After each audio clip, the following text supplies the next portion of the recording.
for part 2 of TheVeldt from The Illustrator Man by Ray Bradbury.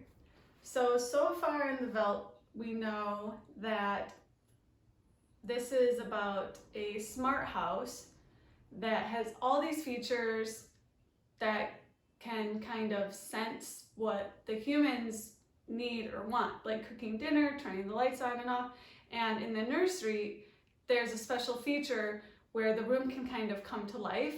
And right now it's turning into a veldt, which is an African grassland. The last we heard is that George and Lydia, the husband and wife or mother and father of the story, have stepped into the veldt, and they're in this African, veldt or grassland, and they're noticing some vultures eating like a dead animal. Lions were the original starters to finish that dead animal. And all of a sudden they hear a scream. "Did you hear that scream?" she asked. "No, about a minute ago." "Sorry, no." The lions were coming. And again, George Hadley was filled with admiration for the mechanical genius who had conceived this room. That means he was really admiring the guy who thought of this great invention of this room. A miracle of efficiency, selling for an absurdly low price. Every home should have one. Oh, occasionally they frightened you with their clinical accuracy. They startled you, gave you a twinge. But most of the time, what fun for everyone. Not only your own son and daughter, but for yourself when you felt like a quick jaunt to a foreign land, a quick change of scenery. Well, here it was. And here were the lions now, 15 feet away, so real, so feverishly and startlingly real that you could feel the prickling fur on your hand, and your mouth was stuffed with the dusty upholstery smell of their heated pelts. That means like their fur. And the yellow of them was in your eyes like the yellow of an exquisite French tapestry, the yellows of lions and summer grass, and the sound of the matted lion lungs exhaling on the silent noontide, and the smell of meat from the panting, dripping mouths.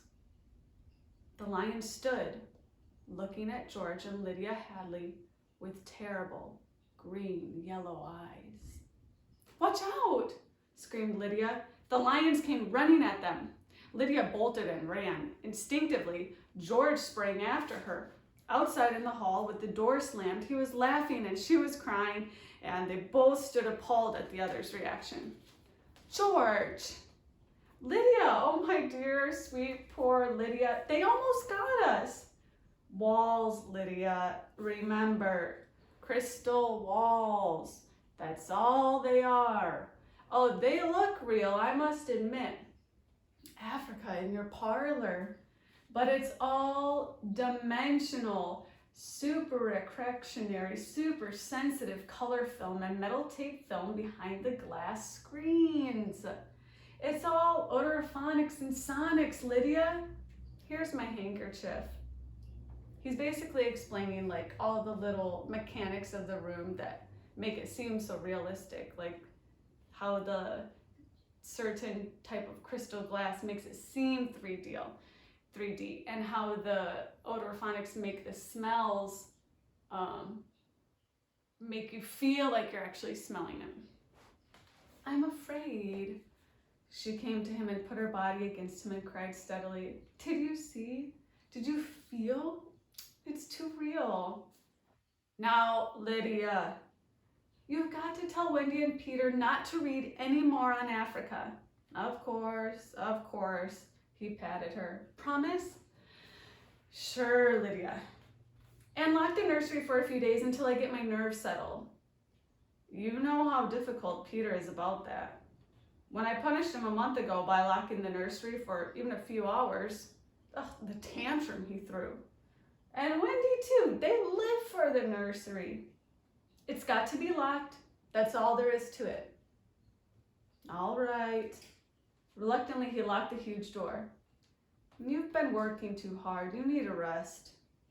I don't know, she said, blowing her nose, sitting down in a chair that immediately began to rock and comfort her. Maybe I don't have enough to do. Maybe I have time to think too much.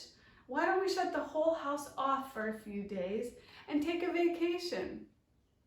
You mean you want to fry my eggs for me? Yes, she nodded. And darn my socks? That means like when socks get little holes in it, to darn them means to, take yarn or thread and sew the little holes back up. Yes, a frantic, watery-eyed nodding. And sweep the house? Yes, oh yes. But I thought that's why we bought this house, so we wouldn't have to do anything. That's just it. I feel like I don't belong here. The house is wife and mother now and nursemaid. Can I compete with an African Veldt? Can I give a bath and scrub the children as efficiently or quickly as the automatic scrub bath can? I cannot. And it isn't just me, it's you. You've been awfully nervous lately.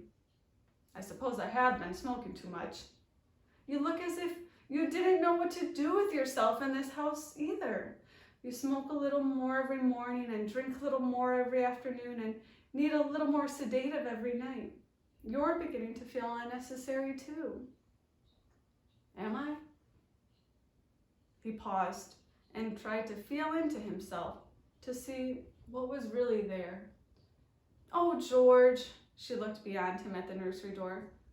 Those lions can't get out of there, can they? He looked at the door and saw it tremble as if something had jumped against it from the other side. Of course not, he said.